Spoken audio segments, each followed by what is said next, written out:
प्यारे बच्चों, आज हम कक्षा 8 हिंदी व्याकरण में अध्याय 4 शब्द रचना संधि में स्वर संधि के भेद पढ़ेंगे।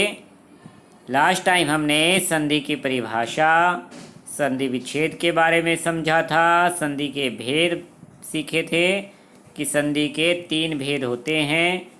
कौन कौन से? स्वर संधि, और दूसरा विसर्ग व्यंजन संधि, और तीसरा भेद विसर्ग संधि।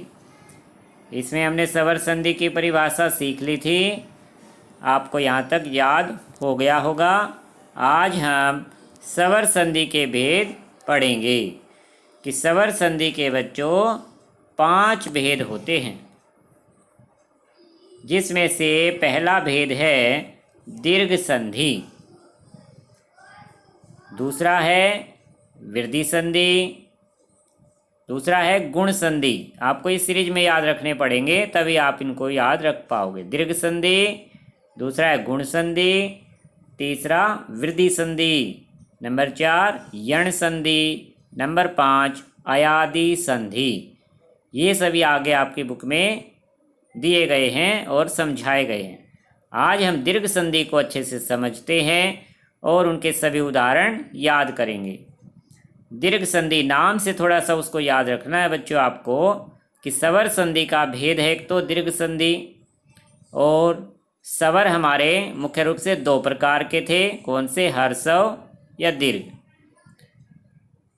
तो दीर्घ संधि कब बनती है बच्चों? आइए समझते हैं कि जब हर्षव या दीर्घ ए ई उ के साथ, ए ई उ क्या है हमारे?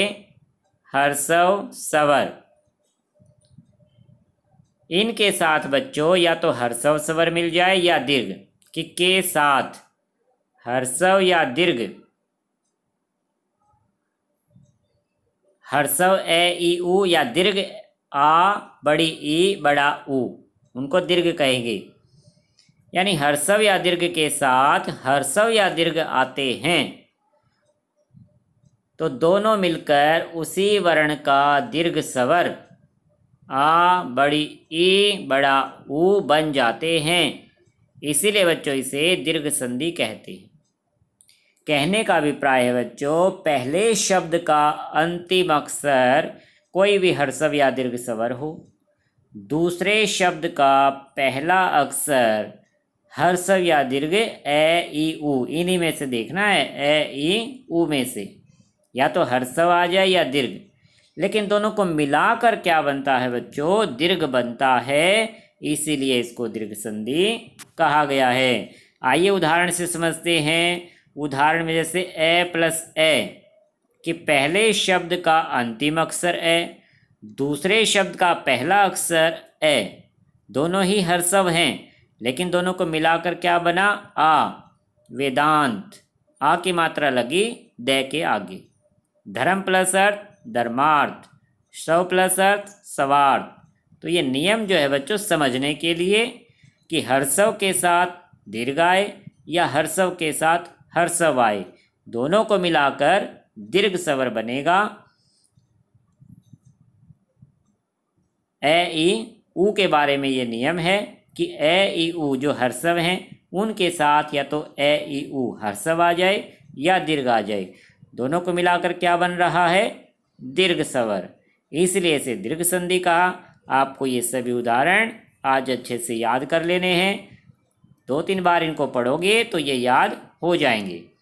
दीर्घ स्वर के, ये भी दीर्घ स्वर के उदाहरण हैं कि आ में जब ए में आ मिलाते हैं तब भी आ बन रहा है। आ ध्वनि में ए ध्वनि यानी दीर्घ में जब हर्षव मिलेगा तब भी दीर्घ स्वर बनता है। दोनों दीर्घ स्वर मिलकर भी दीर्घ स्वर बनता है। इसी तरह ई में बच्चों दोनों हर्षव ई मिलकर दीर्घ ई बनाती हैं, हर्षव ई मिलकर भी दीर्घ के साथ दीर्घ ई बनाती है। ये अब आपको सभी उदाहरण क्या करने हैं? इन सब को आपको अच्छे से रिवाइज करके याद कर लेना है। 2-3 बार इनको पढ़ोगे तो याद हो जाएंगे, लेकिन अगर ऐसे ही रखे रहोगे बुक को तो याद नहीं होंगे। इसी तरह से दोनों दीर्घ ई मिलकर भी दीर्घ ई का निर्माण होता है, जैसे नदी प्लस ईश नदीश, रजनी प्लस ईश रजनीश। इसी तरह से ऊ के नियम है बच्चों कि हर्षव ऊ में दीर्घ ऊ मिलाने से दीर्घ बन रहा है, हर्षव ऊ में हर्षव ऊ मिलाने से दीर्घ ऊ बनता है, दीर्घ ऊ में दीर्घ ऊ मिलाने से भी दीर्घ ऊ बनता है। इसीलिए बच्चों इसका नाम दीर्घ संधि रखा गया है। ये आपको ऊ के सभी उदाहरण, यहाँ तक आज आपको सभी उदाहरण अच्छे से याद कर लेने हैं। अब नेक्स्ट टाइम हम पढ़ेंगे गुण संधि के बारे में, जो कि स्वर संधि का ही दूसरा भेद है कि स्वरों को मिलाने से उनके गुण में परिवर्तन होगा। लेकिन आज आपको अगर दीर्घ संधि के सभी उदाहरण याद नहीं करते हो तो फिर आगे का आपको समझ में नहीं आएगा, मिक्स हो जाएगा। इसलिए आप दीर्घ स्वर को अच्छे से समझकर दीर्घ संधि को, इसके सभी उदाहरण आपको ये याद कर लेने हैं। अच्छा बच्चों, धन्यवाद।